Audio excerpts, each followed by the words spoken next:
ममता बनर्जी को मुसलमानों का वोट जरूर चाहिए, लेकिन मुसलमानों की हिफाजत उनसे नहीं किया जा रहा है। जो मुसलमानों के खिलाफ हिंसा कल तक यूपी, बिहार, गुजरात में खबरें आ रही थी, अब वैसे हिंसा वेस्ट बंगाल, कोलकाता में भी होने लगी है। क्या राजा बाजार के मुसलमानों ने काली प्रतिमा पर पत्थर चलाया है? क्या कुछ कह रहे हैं कोलकाता की पुलिस? और इस वीडियो को देखने के बाद शायद ही कोई बंगाल का मुसलमान अब टीएमसी का समर्थन करेगा। यह वीडियो काफी गंभीर है और इसे काफी ध्यान से सुनिए और समझिएगा। उससे पहले अस्सलाम वालेकुम वरहमतुल्लाहि वबरकात। अल्लाह के नाम से शुरू, जो बड़ा कृपालु और अत्यंत दयावान है। मैं हूं मोहम्मद विजन सारी और आप देख रहे हैं द पॉलिटिकल। 2 दिन पहले वेस्ट बंगाल, कोलकाता, राजा बाजार से यह खबर सामने आई कि काली प्रतिमा पर पत्थराव हुआ है, जिसकी वजह से 2 समुदाय के दरमियान झगड़ा हो गया। लेकिन कोलकाता पुलिस ने सच्चाई बताते हुए यह जरूर कहा है कि किसी मुसलमान ने काली प्रतिमा में पत्थर नहीं चलाया है, बल्कि यह मामला बाइक पार्किंग को लेकर हुआ है। लेकिन एक्चुअली में जिस मुसलमान को पीटा गया और जिस बाइक की बात हो रही है, उस बाइक चलाने वाले का नाम हाजी इरफान है, जिनका ताल्लुक वेस्ट बंगाल, कोलकाता के नारकुलडांगा इलाके से है।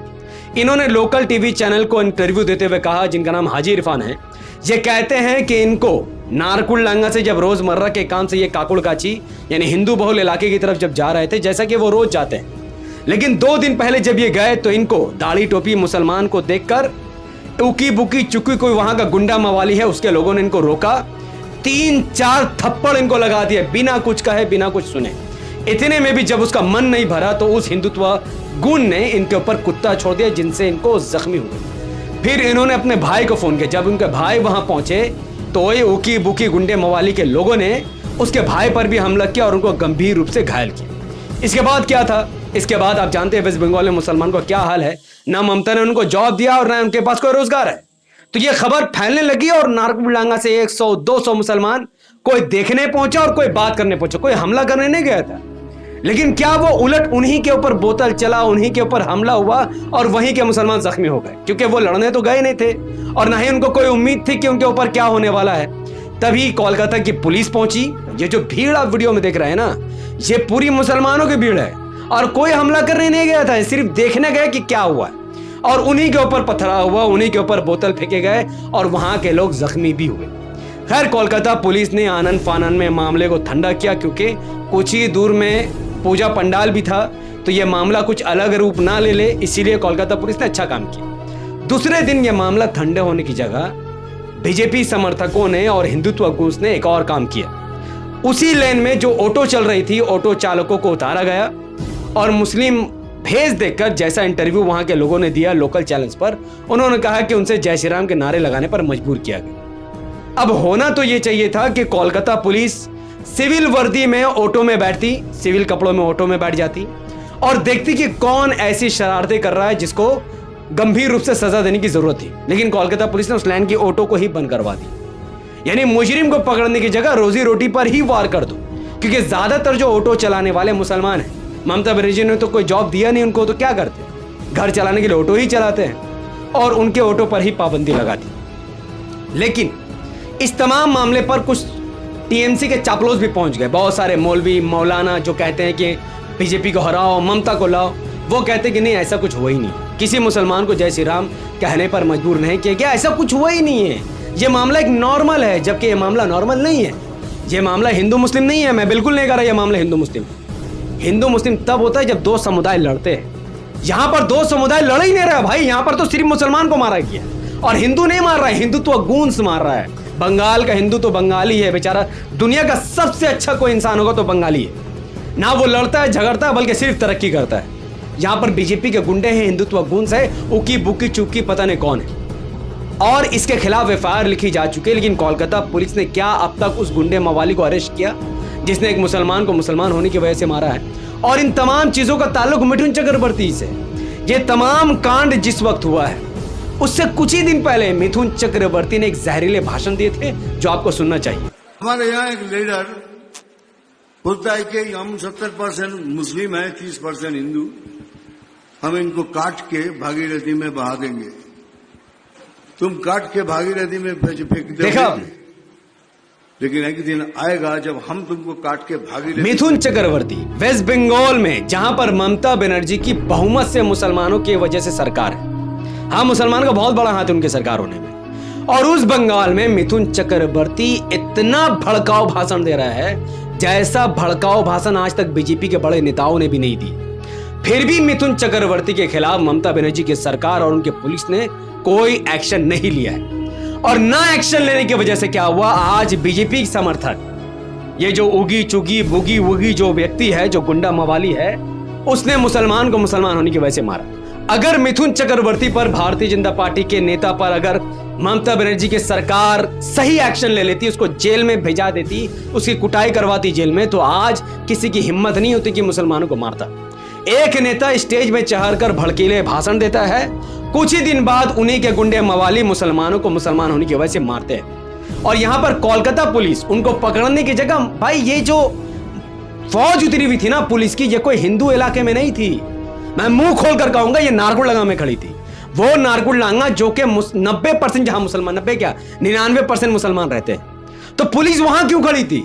ना मुसलमानों के पास कोई हथियार है, ना मुसलमानों के पास कोई तलवार है, इवन बोतल उतल कुछ नहीं है मुसलमानों के पास। और ना ही मुसलमान को ऐसा प्लानिंग नहीं था कि हम लोग जाएंगे घुस के मारेंगे, कुछ नहीं। बल्कि उस तरफ कांकुड़ गाछी की तरफ लोग खड़े थे, बुकी गुंडा और मवाली लोग वहां खड़े थे। पुलिस को वहां खड़ा होना चाहिए था, पुलिस यहां खड़ी थी। मैं समझ नहीं पा रहा। इससे यह ममता की सरकार ने सिद्ध कर दिया कि मुसलमान रेडी हैं, पुलिस उनको रोक रही, जबकि मुसलमान ऐसा कुछ करने वाले नहीं थे। और मैं उसी राजा बाजार से आता हूं जहां की यह हिंसा हो रही है। राजा बाजार के मुसलमान ऐसे नीच नहीं है कि जो काली प्रतिमा पर पत्थर चला दे। इवन वो लोग तो रिस्पेक्ट करते हैं, चाहे जितनी रैलियां होती है, वहां का मुसलमान ऐसा कुछ नहीं करता। जब कांवड़ यात्रा गुजरती है तो वहां के मुसलमान पानी पिलाते हैं हमारे हिंदू भाइयों को, तो वो क्या चले पत्थर चलाने। बस मामला इतना ही है कि हिंदुत्व गुंस, जो कि हिंदू नहीं है, हिंदुत्व आइडियोलॉजी वाले लोग हैं, सावरकर जी के फॉलोअर्स है, वो मोदी जी के फॉलोअर्स है, वो लोग शांति भंग करने के लिए एक बड़े मिशन के तहत एक मुसलमान पर हमला करते। लेकिन मुसलमान चूंकि बदले में कोई कार्रवाई नहीं करता, लॉ एंड ऑर्डर पर भरोसा करते हुए, सिर्फ पुलिस पर ही भरोसा करते हुए वो रह जाता है, वो कोई बदला नहीं लेता। और आज वेस्ट बंगाल के मुसलमानों को यह समझना है कि ममता बनर्जी, जिनको वेस्ट बंगाल के मुसलमानों ने पहली बार इसलिए वोट किया क्योंकि उनको आरक्षण चाहिए था, स्कूल कॉलेज हॉस्पिटल चाहिए था और अपने एरिया में डेवलपमेंट चाहिए था। लेकिन जब मुसलमानों ने पहली बार ममता बनर्जी को सीएम बनाया तो वो दूसरी बार तक समझ चुके थे कि ये एक नकारा सीएम है, ना इनके अंदर स्कूल कॉलेज हॉस्पिटल बनाने की हिम्मत है और ना ही ये मुसलमानों को रिजर्वेशन देने वाली है। तो दूसरी और तीसरी बार ममता बनर्जी को इसीलिए मुसलमानों ने सीएम बनाया क्योंकि उनको बीजेपी को हराना था। मुसलमान जानता था कि इनसे डेवलपमेंट की उम्मीद मत करो, ना ये मुसलमानों को रिजर्वेशन देगी और ना ही ये इमाम और मौजिन की सैलरी बढ़ाएगी। तो सिर्फ बीजेपी को रोकने के लिए मुसलमानों ने ममता बनर्जी को सीएम बनाया। क्यों? बीजेपी को क्यों रोकना है? क्योंकि बीजेपी बंगाल में आएगी और फसाद फैलाएगी, मुसलमानों को नुकसान होगा, देश का नुकसान होगा। लेकिन ममता की सरकार बनने के बावजूद भी अगर बीजेपी के गुंडे मुसलमानों पर हमला कर रहे हैं तो क्या बंगाल के मुसलमानों को ममता बनर्जी पर भरोसा करने की जरूरत है? क्या बंगाल के मुसलमानों को वाकई में अब टीएमसी को वोट देने की जरूरत है? इसके जवाब है नहीं। अगर ममता बनर्जी सीएम रहते हुए भी, होम मिनिस्ट्री संभालते हुए भी कानून पर बड़े सवाल उठ रहे हैं और एक मुसलमान जो रोजमर्रा की जिंदगी गुजारने वाला मुसलमान को पकड़कर मुसलमान होने की वजह से मारा जाएगा, तो ममता बनर्जी को सीएम रहने का कोई अधिकार नहीं है और ना ही बंगाल के मुसलमानों को ममता को वोट देने की जरूरत है। इसका एक ही समाधान है, वो है एमआईएम। याद रखो बंगाल के मुसलमानों, एमआईएम चुनाव लड़े या ना लड़े, अगर तुम भारी अक्सरियत में एमआईएम ज्वाइन कर लोगे तो टीएमसी पर यह प्रेशर बना रहेगा कि मुसलमान उनका वोट बैंक नहीं है, ना ही मुसलमान गिरकर हर बार उसे वोट करेगा। टीएमसी को डराना बहुत जरूरी है, उस पर प्रेशर बनाना बहुत जरूरी है। एक नंबर मैं डिस्प्ले पर दे रहा हूं 8961274078, ये मेरा नंबर है। जिस किसी को भी वेस्ट बंगाल, कोलकाता, नारगुड़लांगा, रायाबार, जहां से भी लोग इस वीडियो को देखना है, उनको एमआईएम में अगर ज्वाइन होना हो तो आप ज्वाइन होइए। क्योंकि अगर हाजी इरफान एक हाजी है, एक हज करने वाले की यही इज्जत बची है कि उसको कोई भी पकड़कर 3-4 थप्पड़ मार देगा और लोग चुपचाप बैठकर तमाशा देखेंगे और कानून व्यवस्था चरमराएगी, उस गुंडे मवाली को कोई गिरफ्तार नहीं करेगा। 1 महीने के अंदर अगर उस उकी बुकी चुकी को गिरफ्तार नहीं किया जाएगा तो एमआईएम खुद प्रदर्शन करेगी, एमआईएम खुद थाने का घेराव करेगी और मजबूर कर देगी कि आपको उनको अरेस्ट करना पड़ेगा और मिथुन चक्रवर्ती पर भी कार्रवाई करनी पड़ेगी। टीएमसी को लगता है कि मुसलमान गिर कर उसे वोट कर रहा है, इसीलिए उसको कोई परवाह नहीं है। आज एक मुसलमान को थप्पड़ लगा, कल औरतों पर भी अत्याचार होगा। कोई गारंटी है कि नकाब वाली कोई औरतें अगर काकुड़ काची की तरफ जाएगी और उन पर हमला ना हो, कोई गारंटी लेगा? कोई गारंटी नहीं लेगा, क्योंकि आप मजबूत नहीं है, आप गिरे हुए टीएमसी की तरफ। वोट देना है दो टीएमसी को, लेकिन आप एमआईएम में ज्वाइन हो जाओ। अगर आप एमआईएम में ज्वाइन हो गए तो कम से कम इन पर प्रेशर बनेगा और कार्रवाई। और ये जो ऊकी बुकी चुगी और जो गुंडे मवाली कोलकाता में घूर रहे हैं, सुनो, मैं खुद राजा बाजार का ही बाशिंदा हूं। तुम्हें अगर जय श्री राम बुलवानी है तो अपने लड़कों से बुलवाओ, अपने घर की औरतों से बुलवाओ, अपने बाहर के दोस्तों से बुलवाओ, क्योंकि राम जी को भगवान तुम मानते हो। हम मुसलमान उनका सम्मान करते हैं, उनका भगवान नहीं मानते। हम अल्लाह ताला को भगवान मानते हैं, जिसे हम कहते हैं अल्लाह अकबर, अल्लाह सबसे बड़ा है।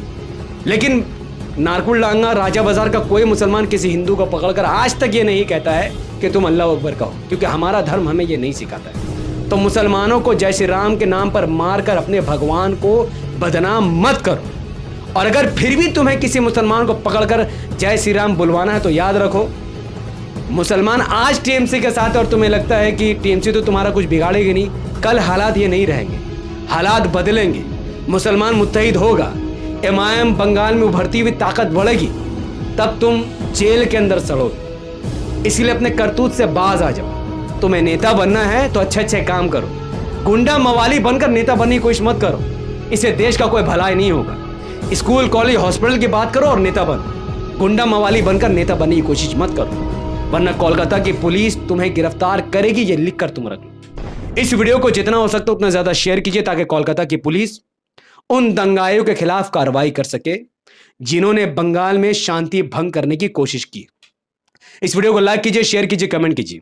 अगर आप सबने अब तक हमारे यूट्यूब चैनल द पॉलिटिकल को सब्सक्राइब नहीं किया तो इसे सब्सक्राइब करके बेल आइकन को हिट कीजिए।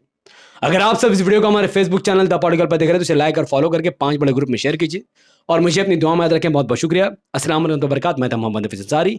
मिलते हैं अगले वीडियो में। मे अल्लाह बी पीस अपॉन अस।